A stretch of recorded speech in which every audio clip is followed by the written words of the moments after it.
One of the most frustrating things about a toxic relationship is when you try to talk to other people about it.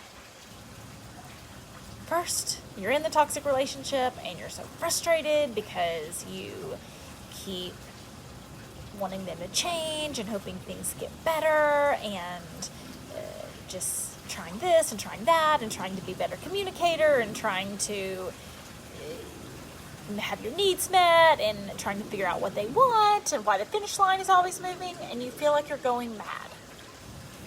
And then you try to talk to other people about what's happened. You come across the word narcissism. You understand personality disorders. You come across a book and it's like, oh, finally I've been walking on eggshells all this time. Finally this makes sense. And then here's the lame part. You try to talk to other people about it and get them to understand. And in most ways, what we're really looking for is validation. Okay, the toxic person kept telling me I was the problem, and maybe I'm not the problem. Maybe, other people he was the problem or she was the problem. They told me everything was my fault, but it couldn't make sense that everything was my fault, so maybe it wasn't my fault. Some things, obviously, we could all work on things, but maybe everything wasn't my fault. And we come across a list of toxic behaviors or a list of red flags or, a list of narcissism or a list of personality disorders. And then we go and we try to get help from their mother or their best friend or a religious community, and then it falls flat. Or someone at work, and it falls flat, and it goes bad. And it is the most maddening experience, and a very helpless experience. Because once the things finally fall into place, and you're like, okay, this is what was happening. You think, oh, well, everyone else is looking for these answers too. And I just need to deliver them the answers, and then it'll all work out. The problem is, when you go to someone with this information, I think this person was a narcissist or a sociopath or they were abusive, whatever language you end up using, then that puts part of the burden or the responsibility on the person who you're talking to. And they don't want the responsibility. They don't want the burden. They want it to go away. They don't want to have to think about it. Especially if it's a family member or someone close to them or someone at work who has enabled them. And so you're thinking, it's like your freedom is their prison, because then they have to take some type of responsibility for it. Okay? And the chapter in the book covers more about what to do about it, and there's a subsequent chapter on how to help people get ears willing to hear. But I do want to focus on the problem first, because so many of you have thought, oh, they don't believe me, and then you blame yourself again, or you think that it's my communication, or I just need to try harder, which is exactly what the dynamic was within the toxic relationship. And in many, many, many times, the things you were saying are not the problem. It's that they don't want to hear you, because they don't want to set boundaries. They don't want to create change in their own lives. They don't want to hold this person accountable.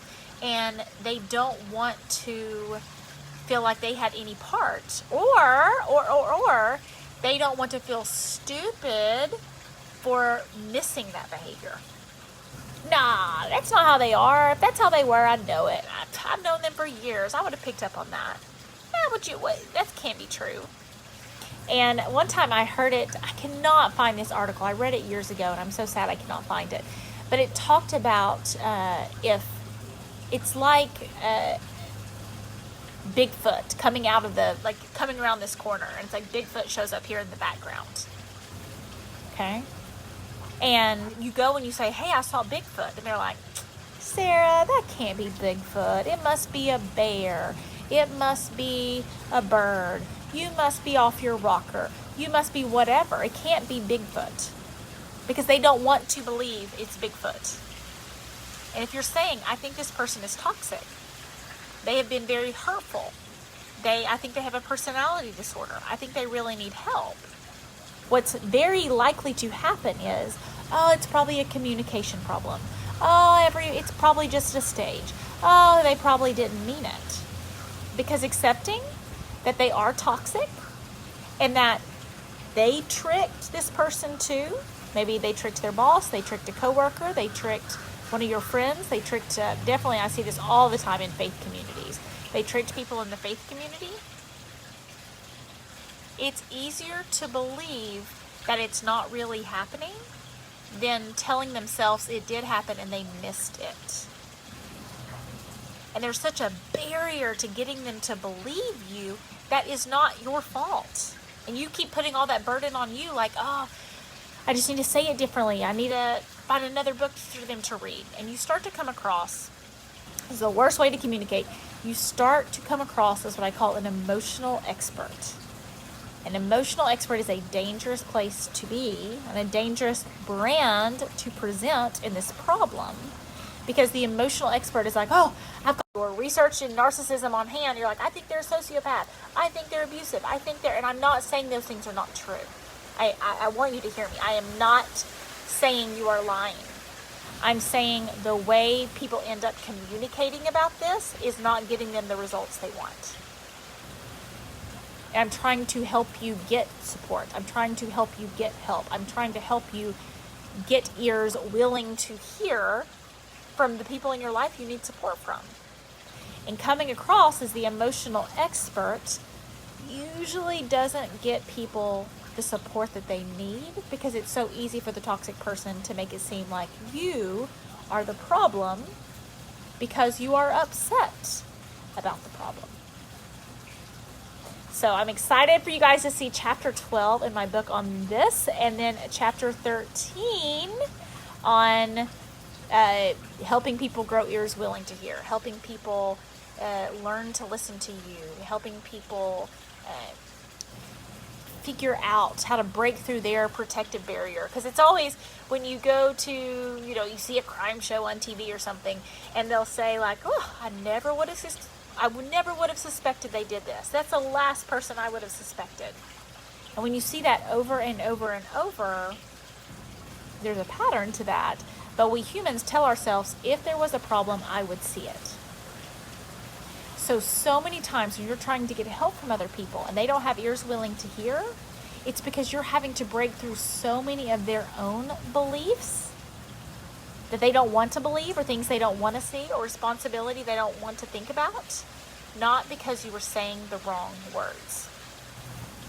And at the same time, changing your brand and recognizing that, and helping them helping them with ears willing to hear, rebranding yourself and rebranding the conversation in a way so they have ears willing to hear, rather than coming across with 15 articles on narcissism. Look, they're finally the narcissist. They've been doing this whole time, and you should help me.